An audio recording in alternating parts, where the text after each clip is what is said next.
So I want to start with this quotation from the writings, the sacred scriptures of the Baha'i faith written by Baha'u'llah.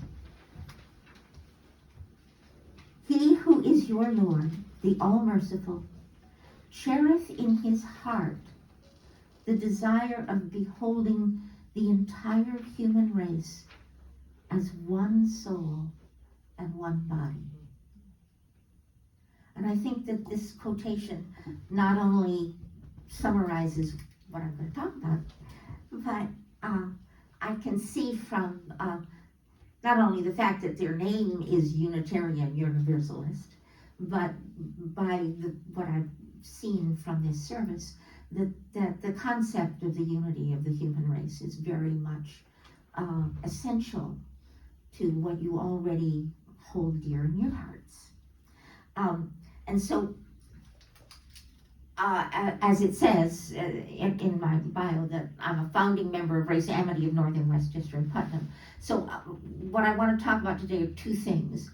One is that my commitment to Race Amity, I love what Judith, who's in the back here, who's also on our steering committee, she always says, Amity friendship, it's in our name.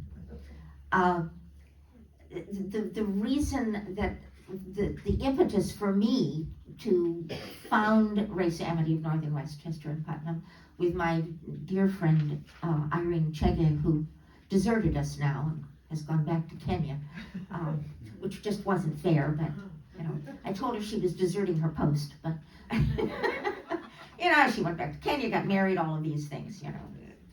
Anyway, the impetus for founding Race Amity was in fact my life as a Baha'i. And so I just want to tell you a little bit about the Baha'i faith, and then also talk to you about Race Amity. Now, if you want more information about the Baha'i faith, you can, when it's working, you can go to the internet and just type in Baha'i, BAHAI.org, and it'll bring up the website of our international organization, which operates out of Haifa, Israel. We have no clergy. That's my disclaimer. We have no clergy, so I'm just a person. I serve on the Interfaith Council more by default than anything else. Irene was on it when she was here in the States, and when she left, it fell to me. So I am not an official representative in any way of the Baha'i faith, but what I'm going to present to you are just some of my understanding of what it means to be a Baha'i. And so if you go to that website, you will find the following subjects addressed. Baha'is believe in these essential themes, the oneness of God and religion. We believe all of the world's religions come from the same source, that there is only one God. There is only one creation. There is, in fact, only one family. That's on here, too. The oneness of humanity, freedom from prejudice, the inherent nobility of a human being. You know, I know that in many denominations of Christianity, they talk about original sin. We believe in original nobility, right? And so that to be noble, to behave in a way that is noble, is actually that's our nature. That is how we were created to be. And sometimes we fall short of that. Sometimes we fall very short of that. So let's see how the progressive revelation of religion. In other words, we believe that all of the world's religions come from the same source, as I just said, and that every 500 to 1,000 years approximately, our Creator gives us a teacher. And these teachers have been the founders of all of the world's major religions, so that we see Krishna and Buddha and Moses and Abraham and Muhammad, and in this day, the Bab and Baha'u'llah, who are the founder prophets of the Baha'i faith, just all in the same succession, like going to school, right? You go to the first grade. When you go to the second grade, the first grade teacher doesn't say, oh, that teacher taught you all wrong, right? But what you learn in the second grade is based on what you learned in the first grade. And so there's a thread of knowledge that runs through all of that, the curriculum in that school. And for Baha'is, that same thread of divine origin runs through all of the world's religions. And so we like being very inclusive. And we're very much into community building. Let's see. So we're encouraged personally to develop spiritual qualities. We believe in the integration, and I see a lot of this here as well, the integration of worship and service, right? Baha'u'llah wrote, let deeds, not words, be your adorning. So that prayer is essential. It is conversation with God. It opens the heart. It improves the quality of your soul. But if you do not act in a way that represents that, you are falling short. And we all fall short to some degree. But that's the goal of our life, is to then express in deeds our love for God, our love for our Creator, and therefore our love for His creation. And we don't get caught up on the gender words. I know that's a big thing right now. We're told that the soul has no gender, and that gender is just a function of this world. And so I often say, for Baha'is, it's not a question of whether or not we have a soul. It is that we are a soul, and that for a period of time we have a body. And if you think of it that way, that really turns a lot of the ideas on their head, right? Because if I am a soul, then the life of my soul is really pretty important. Let's see, what else have I got here?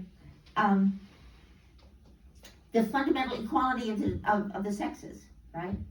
So because your soul has no gender, right? The gender, whatever gender we have here, whatever gender we identify with in this world, is equal, right? And this is, we live in an awful lot of the world's cultures are misogynistic. And we really need to rise above that. We need to recognize each other as equal souls in the light of God. I'm getting down my list here, hold on. The harmony of religion and science, there can only be one truth.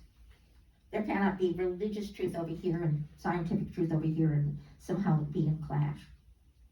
Right? The truth is, what is true is true. And finding truth is really, really important. The way I usually express it is God set the system up. It's the job of science to figure out the system and how it works. And there's no conflict. Let's see. The centrality of justice in all human endeavors. Justice. Baha'u'llah said, the best beloved of all things in my sight is justice. Turn not away therefrom, if thou desirest me. So that is central to all of divine teachings. The international governing body of the Baha'i Faith is called the Universal House of Justice. And that's because that virtue is central to everything.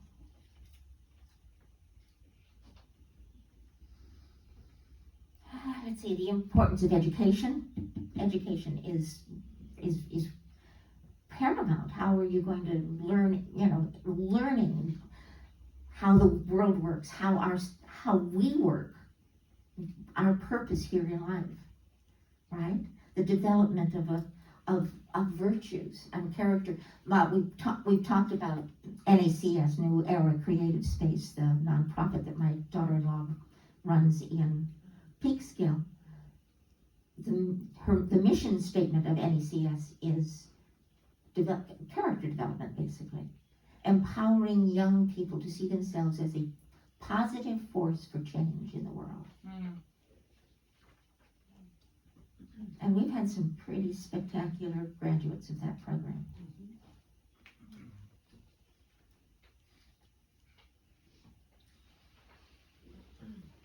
The dynamics, let's see, what is it? This last one, it takes some study on my part as well. Dynamics of the relationships that that bind together individuals, communities, and institutions as humanity advances towards a collective maturity. So we see this tumult that we're going through, not only as a nation, but if you look around the world, there's a lot of tumult. A lot of unhappiness, a lot of injustice, war. I don't like those people, right? When you look at the core teachings of all of God's religion, we find love for each other. Love and respect and dignity are essential, right? And these are things that we need as humans to commit ourselves to love. You don't have to love what they do, because there's a lot going on right now that I don't love. But I'm called upon as a human being to love the soul and let God do the judging. It's not my job.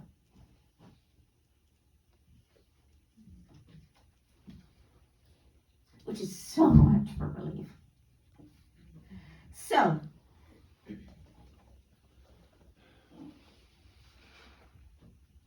this is a quotation from Shoghi Effendi, who was the great-grandson of Baha'u'llah, and who was its leader during his adult life. It says, we cannot segregate the human heart from the environment outside us and say that once one of these is reformed, everything will be improved. Man is organic with the world. His inner life molds the environment and is itself also deeply affected by it.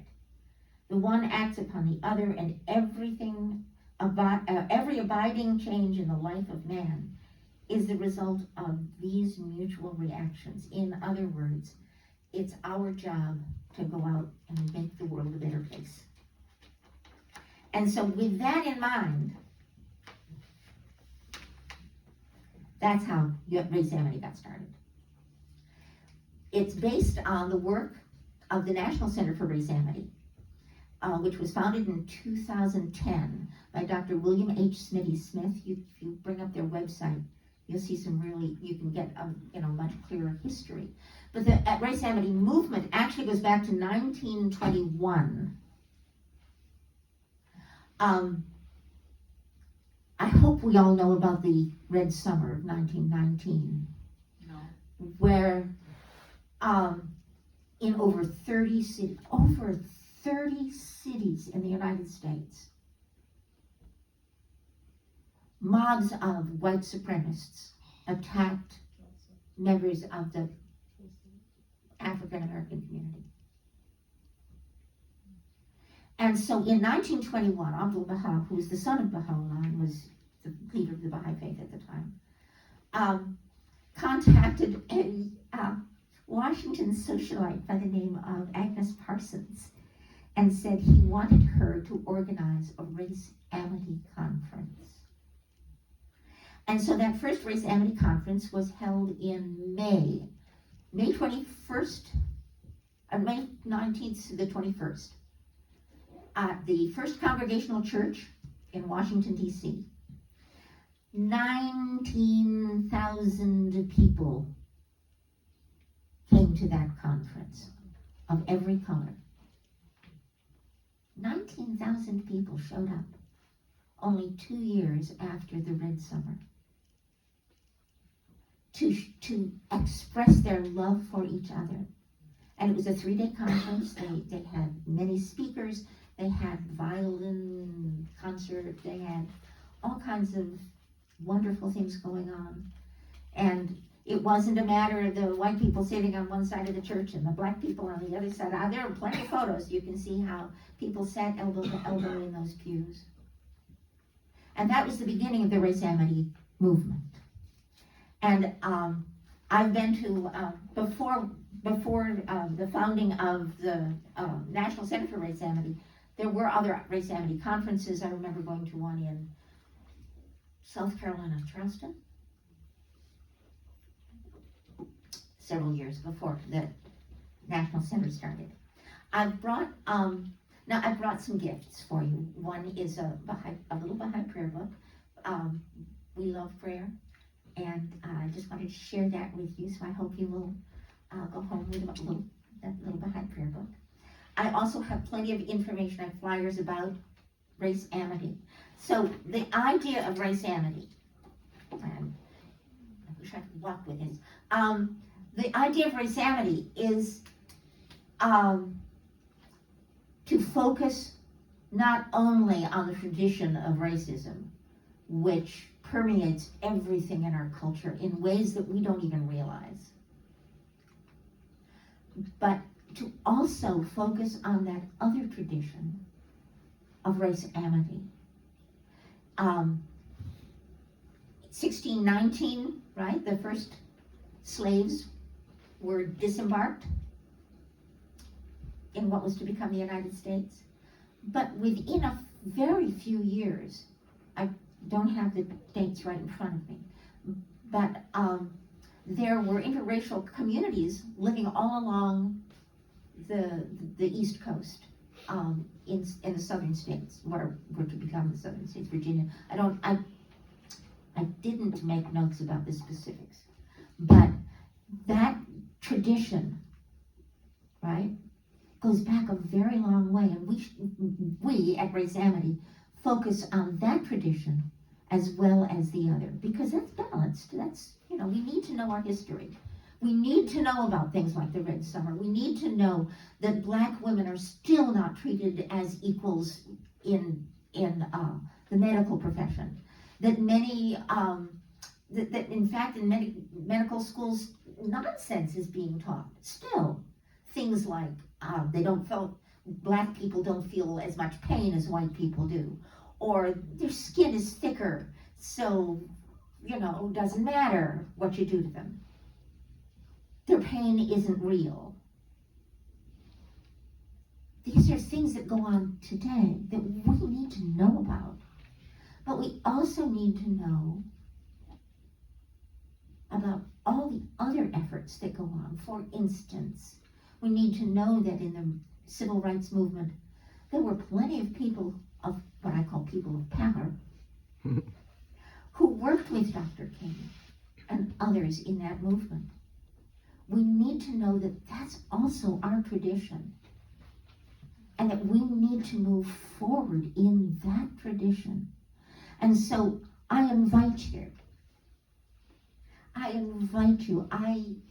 urge you to join with Race. We meet usually on the second Sunday of every month. We meet usually at the Somers Library. We went on a full field trip this month to the Bethany Arts Community to witness their African American History exhibit, which is breathtaking. It's coming down on the 20th, unfortunately. If you get a chance to go there before the 20th, do. It's breathtaking. I don't know how the curator, Joyce Sharak Cole, I think she must have cloned herself to get all of that together. It's a fantastic exhibit. Beautiful artwork and exquisitely curated in terms of information. And so I urge you to do things like that. But I also would invite you all to give Judith your email address. so that we can invite you to our monthly meetings where we pursue both traditions. Yes. The art center is in Ossining. Yes, it's in Austin. If you look Bethany Arts Community, if you look it up on the internet, you'll find the address. It used to be the Marino, where the Marino sisters were. Okay, yeah, it's right on Route 133. Yeah, and well worth the trip. Well worth the trip. And so I am going to close my verbal with that. Urging you to we have, look at the information that we've brought. Please pray. Please add deeds to your, more deeds. I know your church, I can see your church is involved in deeds already. But I think we're in a very urgent time. I'm 80 years old. My students say I brag about my age, so I'm going to brag about my age. At this point in my life, my goal is to hone my service. I want to spend as much time being of service as I possibly can. So as when I leave this world, I can say, okay, not bad.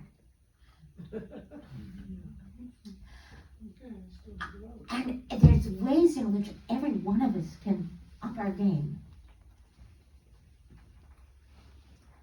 Now, what I want to do is I want to close with this very beautiful and very simple song. We would have had the video of Ali Yousefi singing this with several hundred other people. If the internet was not down. So I'm gonna teach it to you. Mary, you're gonna sing along, right? Mary, anybody else? If Tom, you know the song, right? Now I'm a soprano, so I will try very hard not to pick a key that's too high for most people. Mary, you want to give me a key that you think is good? Mary and I are both sopranos. Unite and bind together. You know what? Yeah. Go ahead with Right. So the words are in your your order of service. Thank you. Right. And so it's very repetitive, but it's such a beautiful song. And it is based on some Baha'i writings. Yes, Judy. Highly recommend looking it up on YouTube. And that one video that has people from all over the world, it'll bring you to tears. Unite and bind together the hearts. Unite and bind together the hearts. Join the chord of the souls. Join the chord of the souls. Oh Lord, with faces radiant through the light of thy wonders. Unite and bind together the hearts. Unite and bind together the hearts. Join the chord of the souls. Join the chord of the souls. Oh Lord, with faces radiant through the light of thy wonders. Unite and bind together the hearts. Unite and bind together the hearts. Join the chord of the soul.